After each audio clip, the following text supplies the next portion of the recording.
दोस्तों एक बार फिर से मैं आपके लिए एमपी फॉरेस्ट गार्ड और एमपी जेल प्रहरी form fill up 2026 apply online process की अपडेट लेके आ चुके हैं।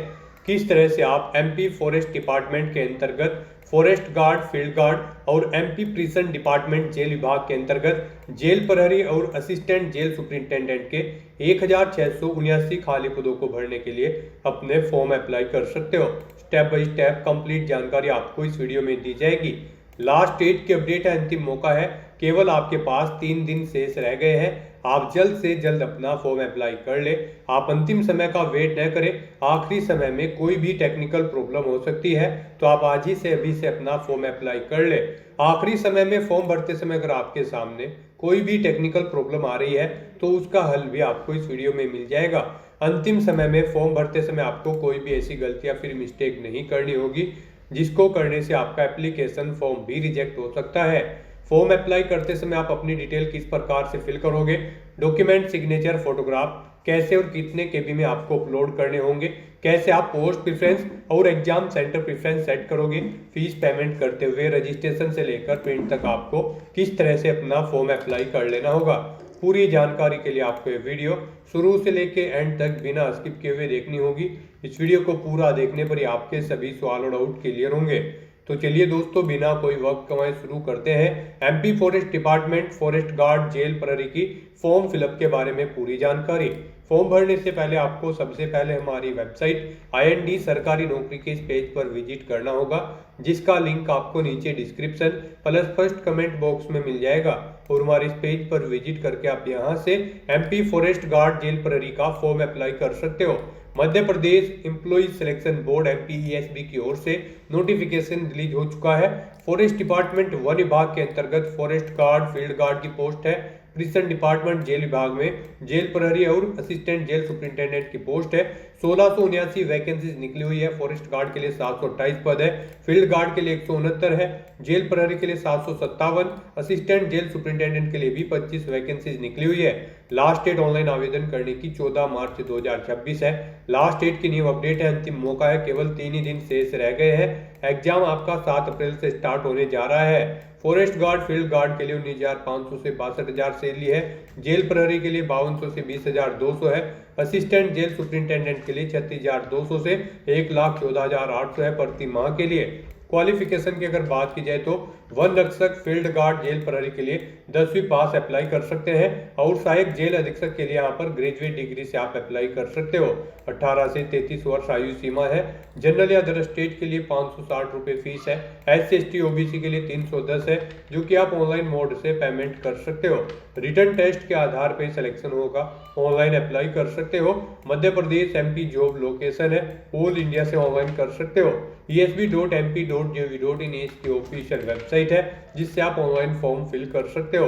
इंपोर्टेंट लिंक सेक्शन के अंतर्गत ऑफिशियल नोटिफिकेशन PDF लिंक पर क्लिक करके आप इसके PDF डाउनलोड कर सकते हो। यहाँ पर आपको आवेदन करने की डेट, एग्जामिनेशन की डेट, परीक्षा शुल्क के बारे में जानकारी और एग्जामिनेशन का पूरा शेड्यूल दे दिया गया है। साथ ही साथ यहाँ पर आपको क्वालिफिकेशन की जानकारी, एज लिमिट, एज रिलैक्सेशन की इंफॉर्मेशन, कंप्लीट एलिजिबिलिटी क्राइटेरिया की डिटेल दे दी गई है। साथ ही साथ physical criteria, examination pattern, examination का syllabus, topic wise, subject wise आपको पूरा प्रोवाइड करा दिया गया है। और साथ ही साथ अलग अलग पोस्ट के लिए कंप्लीट एलिजिबिलिटी क्राइटेरिया दिया गया है। फॉर्म अप्लाई करने के लिए भी कुछ इंपोर्टेंट गाइडलाइंस आपको यहाँ पर दे दी गई है।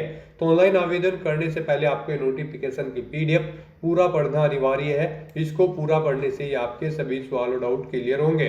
PDF रीड आउट करने के बाद में आपको अप्लाई ऑनलाइन के इस लिंक पर क्लिक करना होगा, तो आपके सामने ऑनलाइन आवेदन करने का ये ऑफिशियल पोर्टल ओपन हो जाएगा। अब गाइस, यहाँ पर आपको उपलब्ध सेवाओं के अंतर्गत आना है और वन विभाग के अंतर्गत वन रक्षक एवं क्षेत्र रक्षक कार्यपालिका एवं जेल विभाग के अंतर्गत जेल प्रहरी एवं सहायक जेल अधीक्षक कार्यपालिका के पदों की सीधी भर्ती परीक्षा 2026 के इस सेक्शन में आना है। और यहाँ पर आने के बाद गाइस, अब आपको अप्लाई के इस ऑप्शन पर क्लिक करना है। यहाँ पर आप अप्लाई के इस ऑप्शन पर क्लिक करें और यहाँ पर इस पर क्लिक करके आप ऑफिशियल एडवर्टाइजमेंट ओपन करके उसमें से डिटेल रीड कर सकते हैं। तो आप अप्लाई के इस ऑप्शन पर क्लिक करेंगे, उसके बाद यहाँ पर आपको कुछ जनरल इंस्ट्रक्शन दिए गए हैं। आपको इस चेकबॉक्स को ओके करना है इन्हें रीड करने के बाद।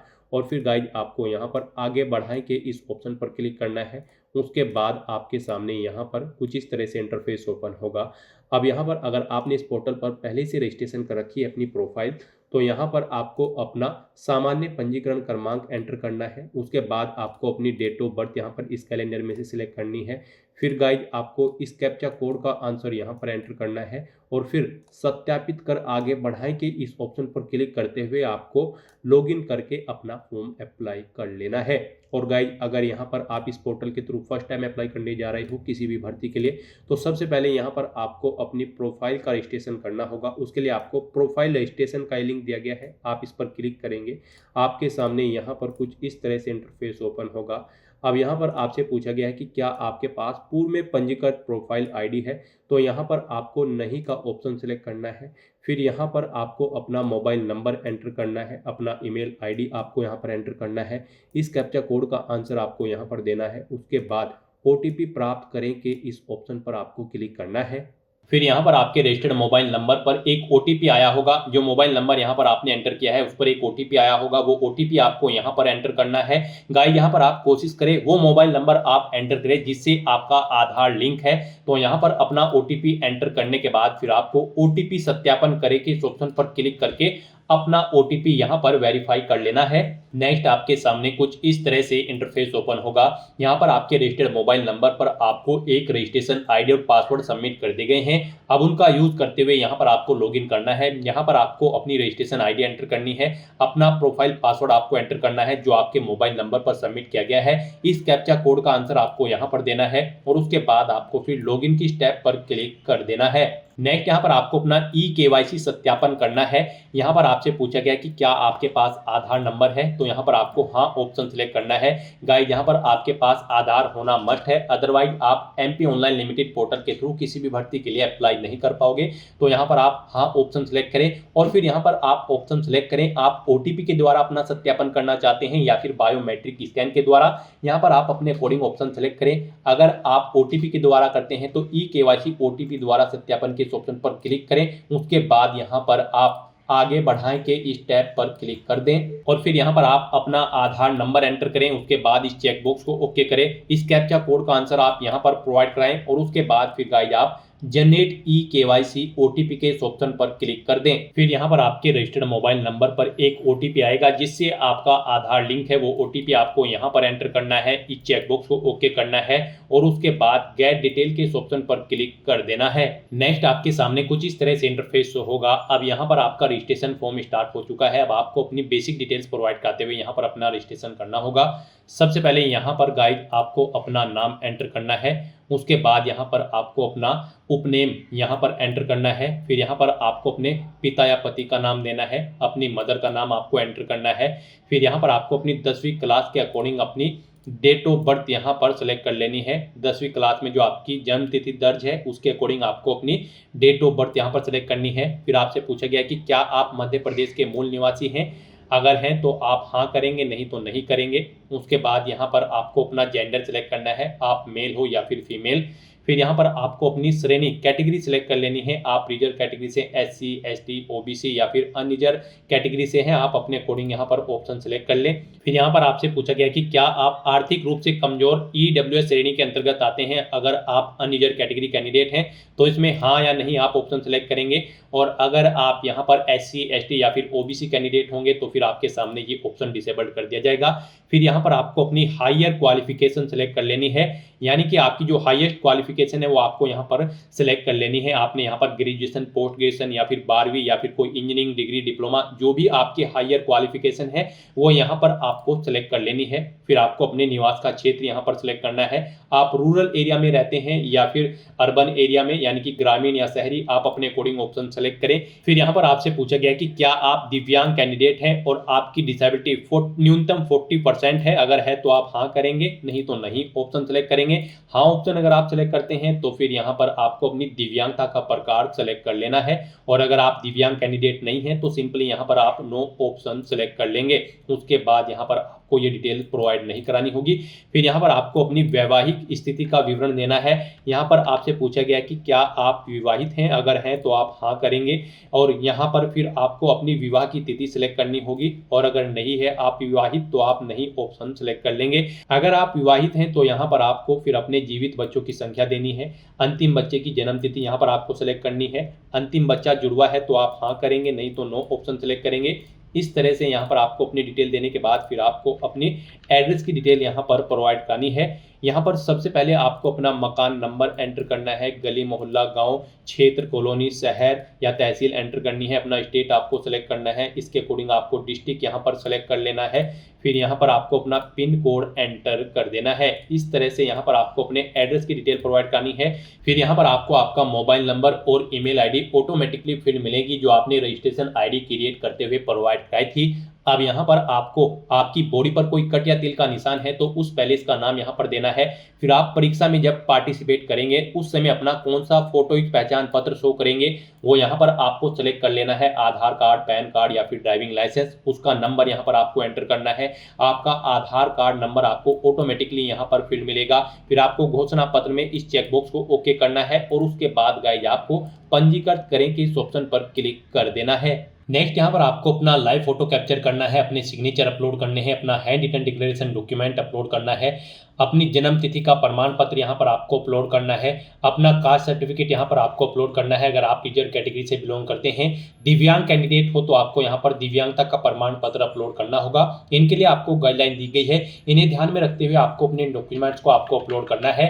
यहाँ पर गाइड जब आप अपना लाइव फोटो कैप्चर करेंगे तो उस पैलेस पर प्रॉपर वे में लाइट होनी चाहिए और आपका सिंपल प्लेन बैकग्राउंड होना चाहिए जब आप अपना लाइव फोटो कैप्चर करेंगे। यहाँ पर जब आप अपना फोटो कैप्चर करेंगे तो आपको अपने चेहरे पर कोई मास्क नहीं लगाना है, चेहरे पर कोई चश्मा वगैरह नहीं लगाना है, कानों में ईयरफोन्स या ब्लूटूथ आपको नहीं लगाने हैं। सीधा फॉरवर्ड आपको कैमरे की तरफ देखना है और अपना लाइव फोटो कैप्चर कर लेना है। यहाँ पर आपको ये कुछ इंस्ट्रक्शन दी गई हैं आपके इन डॉक्यूमेंट्स को अपलोड करने के लिए। आपको इन्हें रीड करना है और उसके बाद अपने डॉक्यूमेंट्स यहाँ पर आपको अपलोड करने हैं। जब यहाँ पर आप अपना लाइव फोटो कैप्चर करेंगे तो यहाँ पर आपके पास इसे कैप्चर करने के लिए दो ऑप्शन हैं। आप यहाँ पर वेब कैमरा के थ्रू अपना फोटो कैप्चर कर सकते हैं या फिर क्यूआर कोड को स्कैन करते हुए अपने मोबाइल फोन से भी आप अपना फोटो कैप्चर कर सकते हैं। यहाँ पर वेब कैमरा के थ्रू जब आप अपना फोटो कैप्चर करेंगे तो आप फोटो कैप्चर के इस ऑप्शन पर क्लिक करेंगे और अपने वेब कैमरा के थ्रू यहाँ पर आप अपना लाइव फोटो कैप्चर कर लेंगे। अगर क्यूआर कोड के थ्रू अपना फोटो कैप्चर करना चाहते हैं तो आप जनरेट क्यूआर के इस ऑप्शन पर क्लिक करें। ये क्यूआर कोड आप अपने मोबाइल फोन से स्कैन करें, जो भी आपके मोबाइल फोन में क्यूआर कोड रीड करने की एप्लीकेशन होगी उसके थ्रू आप इसे स्कैन करें और अपना लाइव फोटो यहाँ पर कैप्चर कर लें। उसके बाद गाइड यहाँ पर आपको इस चेकबॉक्स को ओके करना है कि मुझे अपना फोटो हस्ताक्षर उचित स्थान पर सही और स्पष्ट दिखाई दे रहा है। फिर यहाँ पर आपको अपने सिग्नेचर अपलोड करने हैं। सिग्नेचर अपलोड करने के लिए भी आपको ब्राउज के ऑप्शन पर क्लिक करना है, फाइल को सेलेक्ट कर लेना है और अपने सिग्नेचर यहाँ पर आपको अपलोड कर देने हैं। उसके बाद आपको अपना handwritten declaration document upload करना है। उसके लिए भी यहाँ पर आपको ब्राउज के ऑप्शन पर क्लिक करना है, फाइल को सेलेक्ट कर लेना है और अपना handwritten text declaration document यहाँ पर आपको अपलोड कर देना है। उसके बाद आपको इन चेकबॉक्सेस को ओके कर देना है कि आपको आपके हस्ताक्षर और हस्तलिखित टेक्स्ट उचित स्थान पर सही और स्पष्ट दिखाई दे रहे हैं। और उसके बाद फिर गाइस यहाँ पर आपको upload photo signature handwritten text के इस टैब पर क्लिक करते हुए अपने इन तीनों डॉक्यूमेंट्स को यहाँ पर अपलोड कर देना है। उसके बाद फिर यहाँ पर आपको अपनी जन्म तिथि का प्रमाण पत्र अपलोड करना है। इसमें आप अपनी 8वीं या फिर 10वीं या फिर 12वीं का सर्टिफिकेट या फिर रिजल्ट अपलोड कर सकते हैं। यहाँ पर इनकी विड्थ डॉक्यूमेंट के आपके 700 पिक्सल से 800 पिक्सल के बीच में होनी चाहिए, हाइट 400 पिक्सल से 950 पिक्सल के बीच में होनी चाहिए और ये तीनों डॉक्यूमेंट आपके जेपीजी फॉर्मेट में होने चाहिए। तो इन डॉक्यूमेंट्स को भी अपलोड करने के लिए आपको चूज फाइल के ऑप्शन पर क्लिक करना है, फाइल को सिलेक्ट कर लेना है और upload birth certificate, upload caste certificate, upload handicap certificate के ऑप्शन पर क्लिक करते हुए अपने इन तीनों डॉक्यूमेंट्स को भी यहाँ पर आपको अपलोड कर देना है। और फिर गाइस यहाँ पर आपको सबमिट डिटेल के इस ऑप्शन पर क्लिक कर देना है। फिर यहाँ पर आपको आपके रजिस्ट्रेशन का पूरा प्रीव्यू शो कर दिया गया है। आपको सभी डिटेल्स केयरफुली चेकआउट करनी है, पेज को नीचे स्क्रॉल डाउन करना है और उसके बाद आपको प्रिंट प्रोफाइल रिसिप्ट के इस ऑप्शन पर क्लिक करके अपनी प्रोफाइल का एक हार्ड कॉपी रिसिप्ट ले लेना है फ्यूचर यूज के लिए। अपना प्रोफाइल रजिस्ट्रेशन कंप्लीट करने के बाद आपको दोबारा से हमारी वेबसाइट के इस पेज पर आना है और यहाँ पर आपको इंपॉर्टेंट लिंक सेक्शन में अप्लाई ऑनलाइन के इस लिंक पर फिर से क्लिक करना है। उसके बाद आपके सामने मध्य प्रदेश कर्मचारी चयन मंडल का यही पोर्टल ओपन होगा। अब गाइज यहाँ पर आपको वन विभाग के अंतर्गत वन रक्षक एवं क्षेत्र रक्षक कार्यपालिका एवं जेल विभाग के अंतर्गत जेल प्रहरी एवं सहायक जेल अधीक्षक कार्यपालिका के पदों की सीधी भर्ती परीक्षा 2026 के इस सेक्शन में आना है। और यहाँ पर अब आपको अप्लाई के इस ऑप्शन पर क्लिक करना है। आप अप्लाई के इस ऑप्शन पर क्लिक करें, उसके बाद आपके सामने कुछ इस तरह से इंटरफेस ओपन होगा। अब यहाँ पर आपको इस चेकबॉक्स को ओके करना है, आगे बढ़ाएं के ऑप्शन पर क्लिक करना है। फिर आपको यहाँ पर अपना सामान्य पंजीकरण क्रमांक आपको एंटर करना है जो आपको प्रोफाइल रजिस्ट्रेशन के बाद प्राप्त हुआ है। वो सामान्य पंजीकरण क्रमांक आप यहाँ पर एंटर करें। उसके बाद आप अपनी डेट ऑफ बर्थ यहाँ पर सेलेक्ट करें। इस कैप्चा कोड का आंसर आप यहाँ पर प्रोवाइड कराएं और उसके बाद सत्यापित कर आगे बढ़ाएं के इस ऑप्शन पर क्लिक कर दें। फिर यहाँ पर आपने प्रोफाइल रजिस्ट्रेशन के टाइम जो अपनी डिटेल प्रोवाइड कराई थी उसका प्रीव्यू आपको शो कर दिया गया है। आपको सभी डिटेल्स केयरफुली चेकआउट करनी है। इस पेज को नीचे स्क्रॉल डाउन करना है और उसके बाद आगे बढ़ाएं के इस ऑप्शन पर क्लिक करना है। नेक्स्ट आपके सामने कुछ इस तरह से इंटरफेस ओपन होगा। यहाँ पर आपका फॉर्म स्टार्ट हो चुका है। कुछ डिटेल यहाँ पर आपको आपकी ऊपर ऑटोमेटिकली फिर मिलेगी जो आपने प्रोफाइल रजिस्ट्रेशन करते समय प्रोवाइड कराई थी। बस यहाँ पर अब आपको इस पेज को नीचे स्क्रॉल डाउन करते हुए कॉलम नंबर 31 पर आना है और यहाँ पर आपको अपनी क्लास सेलेक्ट करनी है। आप भूतपूर्व सैनिक हैं, होम गार्ड हैं या फिर आपका कोई वर्ग नहीं है या फिर आप संविदा कर्मी हैं, आप अपने अकॉर्डिंग ऑप्शन सेलेक्ट करेंगे। उसके बाद अगर आपको आयु में छूट चाहिए तो आपके पास इनमें से कोई एक ऑप्शन होना जरूरी है। जैसे कि अगर आप भूतपूर्व सैनिक हैं या तो आपको सेवा की गई अवधि माह में एंटर करनी होगी। क्या आप शासकीय निगम मंडल स्वशासी संस्था के कर्मचारी हैं? अगर है तो आप हाँ करेंगे। फिर यहाँ पर आपको आयु सीमा में छूट दी जाएगी, नहीं है तो नो ऑप्शन आप सिलेक्ट करेंगे। आप विक्रम पुरस्कार से सम्मानित खिलाड़ी हैं? अगर है तो हाँ करें, नहीं तो नो ऑप्शन सिलेक्ट करें। यहाँ पर क्या आप मध्य प्रदेश शासन के अधीन छटनी सुधा कर्मचारी हैं? अगर है तो हाँ करेंगे, नहीं तो नो ऑप्शन सिलेक्ट कर लेंगे। यदि हाँ तो आप की गई सेवा की अवधि यहाँ पर माह में एंटर करेंगे, कितने माह की आपको यहाँ पर सेवा आपने की है। क्या आप विधवा या फिर परित्यागता तलाकशुदा है? अगर है तो हाँ करेंगे, नहीं तो नहीं ऑप्शन आप सिलेक्ट करेंगे। क्या नियम पुस्तिका के अनुसार आप राष्ट्रीय या फिर अंतर्राष्ट्रीय उत्कर्ष खिलाड़ी हैं? अगर हैं तो हाँ करेंगे और नहीं है तो आप नहीं ऑप्शन सिलेक्ट कर लेंगे। हाँ ऑप्शन अगर आप सिलेक्ट करते हैं तो खेल का प्रकार यहाँ पर आपको सिलेक्ट करना होगा। उसके बाद आपसे पूछा गया है कि क्या आप शासकीय सेवा में नियुक्ति के लिए नीचे दी गई विभिन्न वर्गों में सम्मिलित हैं एवं पुस्तिका के अनुसार इस वर्ग के लिए विशेष लाभ आयु में 55 वर्ष तक छूट एवं बोनस आप लेना चाहते हैं। अगर चाहते हैं तो आप हाँ करेंगे, नहीं तो नो ऑप्शन आप यहाँ पर सिलेक्ट कर लेंगे। हाँ अगर ऑप्शन आप सिलेक्ट करते हैं तो इनमें से आपको कोई एक ऑप्शन सिलेक्ट करना होगा, तब जाकर यहाँ पर आपको आयु सीमा में छूट दी जाएगी। तो यहाँ पर ये आपको आयु सीमा की छूट के रिगार्डिंग डिटेल प्रोवाइड करनी है। अगर आप आयु सीमा में छूट चाहते हैं और अगर नहीं चाहते हैं तो आप सभी ऑप्शन को यहाँ पर नहीं कर देंगे। उसके बाद यहाँ पर आपसे पूछा गया है आप यहाँ पर अपनी पोस्ट की प्रेफरेंस देंगे। यहाँ पर आप किस पोस्ट को किस नंबर पर प्रेफरेंस देना चाहते हैं। जेल प्रहरी, वन रक्षक और क्षेत्र रक्षक राज्य स्तरीय पद है और जेल सहायक अधीक्षक कार्यपालिका का पद है। इनमें आप जिस पोस्ट को जिस नंबर पर प्रेफरेंस देना चाहते हैं उसे यहाँ पर आप उस नंबर पर सेलेक्ट करेंगे और उसके अकॉर्डिंग यहाँ पर आपकी प्रेफरेंस सेट हो जाएगी। गाइड यहाँ पर आप जिस नंबर पर सेलेक्ट करेंगे उसी नंबर पर आपकी पोस्ट को प्रेफरेंस दिया जाएगा। यहाँ पर आप चेकआउट कर सकते हो और फिर आप यहाँ पर क्लिक टू सिलेक्ट प्रेफरेंस के इस ऑप्शन पर क्लिक करेंगे। उसके बाद यहाँ पर आपको अपनी शैक्षणिक योग्यता की डिटेल प्रोवाइड करनी है। यहाँ पर आपको सबसे पहले अपनी 10वीं क्लास की डिटेल प्रोवाइड करनी है। यहाँ पर आपको अपना 10वीं क्लास का रोल नंबर एंटर करना है। परीक्षा उत्तीर्ण करने का वर्ष यहाँ पर आपको एंटर करना है। बोर्ड का नाम देना है जिस बोर्ड से आपने अपनी 10वीं क्लास पास आउट की है।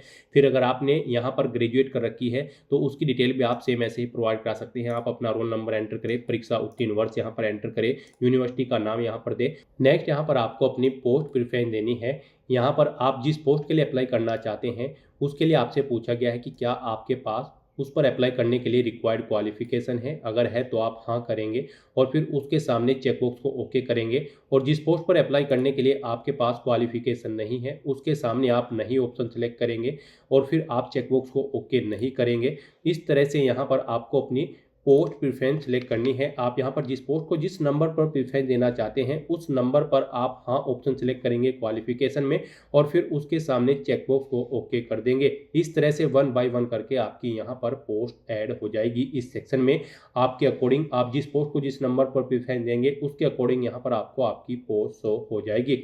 उसके बाद यहाँ पर आपको इस पेज को नीचे स्क्रॉल डाउन करना है और फिर गाइड आपको यहाँ पर बताना है कि क्या आपने मध्य प्रदेश राज्य के रोजगार कार्यालय में अपना पंजीयन करा रखा है। ये होना आपका अनिवार्य है। तो यहाँ पर आपको हाँ ऑप्शन सेलेक्ट करना है। उसके बाद आपको अपना पंजीयन क्रमांक एंटर करना है, डेट एंटर करनी है, किस डेट को आपने पंजीयन कराया है, रोजगार पंजीयन जिले का नाम आपको सेलेक्ट कर लेना है। फिर यहाँ पर आपसे पूछा गया है कि क्या आपने नियम पुस्तिका के अध्याय 1 के बिंदु 1.72 के अनुसार दी गई न्यूनतम शारीरिक अर्हता आप रखते हैं। तो यहाँ पर आप ऑफिशियल नोटिफिकेशन ओपन करेंगे और इसमें आप चेकआउट करेंगे। पुरुषों के लिए हाइट 163 सेंटीमीटर होनी चाहिए, सीना उनका 79 सेंटीमीटर होने चाहिए यानी कि छाती, और 5 सेंटीमीटर का अंतर होना चाहिए यहाँ पर फुलाने के बाद। महिला के लिए हाइट 150 सेंटीमीटर है, चेस्ट रिक्वायर्ड नहीं है, तो आपके पास ये शारीरिक अर्हता होनी चाहिए। तो यहाँ पर आपको हाँ ऑप्शन सेलेक्ट करना है कि आपके पास ये शारीरिक अर्हता है। फिर यहाँ पर आपको पूछा गया कि क्या आपके पास न्यूनतम शैक्षणिक अर्हता भी है। जिन पोस्ट के लिए आप अप्लाई कर रहे हैं उन पर अप्लाई करने के लिए आपके पास रिक्वायर्ड क्वालिफिकेशन है, यहाँ पर भी आपको हाँ ऑप्शन सेलेक्ट करना है। फिर आपसे पूछा गया कि क्या आपके पास समग्र आईडी क्रमांक है, अगर है तो आप हाँ करेंगे, नहीं तो नहीं ऑप्शन सेलेक्ट करेंगे। हाँ ऑप्शन अगर आप सेलेक्ट करते हैं तो फिर समग्र क्रमांक यहाँ पर आप एंटर कर देंगे। उसके बाद यहाँ पर आपको अपनी एग्जाम सिटी सेलेक्ट कर लेनी है। यहाँ पर आपको 12th चॉइस प्रोवाइड कराई गई है। आप अपनी चॉइस के अकॉर्डिंग जिस एग्जाम सिटी को जिस नंबर पर प्रेफरेंस देना चाहते हैं उस नंबर पर आप अपनी एग्जाम सिटी सेलेक्ट करेंगे। उसके बाद यहाँ पर आपको इस पेज को नीचे स्क्रॉल डाउन करना है और घोषणा पत्र में आकर आपको इन डिटेल्स को रीड आउट करते हुए इस चेकबॉक्स को ओके करना है और उसके बाद गाइड आगे बढ़ाएं के इस ऑप्शन पर क्लिक करना है। नेक्स्ट यहाँ पर आपको अपने एजुकेशनल सर्टिफिकेट अपलोड करने हैं। गाइड यहाँ पर आप अपनी ग्रेजुएशन का सर्टिफिकेट अपलोड करेंगे या फिर डिग्री अपलोड करेंगे। उसकी विड्थ यहाँ पर 700 पिक्सल से 800 पिक्सल के बीच में होनी चाहिए। हाइट आपके डॉक्यूमेंट की 400 पिक्सल से 950 पिक्सल के बीच में होनी चाहिए। ये जेपीजी फॉर्मेट में होना चाहिए और 150 केबी से कम इसका साइज होना चाहिए। तो यहाँ पर आपको अपनी ग्रेजुएशन का सर्टिफिकेट अपलोड करने के लिए चूज फाइल के ऑप्शन पर क्लिक करना है, फाइल को सिलेक्ट कर लेना है और अपलोड एजुकेशनल सर्टिफिकेट के इस ऑप्शन पर क्लिक करते हुए आपको अपनी ग्रेजुएशन का सर्टिफिकेट या फिर डिग्री अपलोड कर देनी है। इस तरह से अपने डॉक्यूमेंट अपलोड करने के बाद फिर आपको यहाँ पर सबमिट डिटेल के इस ऑप्शन पर क्लिक करना है। नेक्स्ट यहाँ पर आपको आपके एप्लीकेशन फॉर्म का पूरा प्रीव्यू शो कर दिया गया है। आपको सभी डिटेल्स केयरफुली चेकआउट करनी है। इस पेज को नीचे स्क्रॉल डाउन करना है और उसके बाद आपको प्रिंट के इस ऑप्शन पर क्लिक करके अपने एप्लीकेशन फॉर्म का एक हार्ड कॉपी या फिर सॉफ्ट कॉपी प्रिंट आउट ले लेना है और उसके बाद गाइस फिर आपको यहाँ पर प्रोसीड टू पेमेंट के इस टैब पर क्लिक करना है। फिर यहाँ पर आपको फीस पेमेंट के इंटरफेस पर डायरेक्ट कर दिया जाएगा। अब गाइज आप यहाँ पर net banking, debit card, credit card या फिर यूपीआई के माध्यम से अपना फीस पेमेंट कर सकते हो। यहाँ पर आपके लिए सबसे बेस्ट और ईजी ऑप्शन यूपीआई का रहेगा। आप यूपीआई के इस ऑप्शन पर क्लिक करेंगे। उसके बाद यहाँ पर आपके पास दो ऑप्शन है, आप पेटीएम या फिर pay G O V India NDML for government of India, इस ऑप्शन के थ्रू अपना फीस पेमेंट कर सकते हैं। इनमें भी आपके लिए पेटीएम बेस्ट रहेगा। आप पेटीएम के इस ऑप्शन पर क्लिक करेंगे, फिर आपके सामने कुछ इस तरह से इंटरफेस ओपन होगा। अब गाइज यहाँ पर आपको आपकी कैटेगरी के अकॉर्डिंग एप्लीकेशन फीस का अमाउंट देखने को मिल जाएगा। गाइज यहाँ पर जनरल और अदर स्टेट कैंडिडेट के लिए 560 रुपये फीस है, SC ST OBC के लिए 310 रुपये फीस है। तो यहाँ पर अब आपको आपकी कैटेगरी के अकॉर्डिंग एप्लीकेशन फीस का अमाउंट जमा कराना है। उसके लिए गाइज अब आपको यहाँ पर सबमिट के इस ऑप्शन पर क्लिक करना है। फिर आपके सामने फीस पेमेंट का ये इंटरफेस ओपन होगा। अब आप इस QR कोड को अपने UPI से स्कैन करें और अपना फीस पेमेंट कर दें। सक्सेसफुली फीस पेमेंट करने के बाद यहाँ पर आपके एप्लीकेशन फॉर्म की सभी टास्क कंप्लीट हो जाएगी। उसके बाद आपको अपने एप्लीकेशन फॉर्म का एक हार्ड कॉपी या फिर सॉफ्ट कॉपी प्रिंट आउट ले लेना है फ्यूचर यूज के लिए, फ्यूचर रेफरेंस के लिए। और फिर आप अपने डैशबोर्ड में भी जाकर चेकआउट कर सकते हो कि आपका फॉर्म सक्सेसफुली सबमिट हो चुका है या फिर नहीं। तो दोस्तों ऐसे आप MPESB जेल विभाग और वन विभाग की इस भर्ती के लिए अपने फॉर्म अप्लाई कर सकते हो बिना कोई मिस्टेक किए हुए।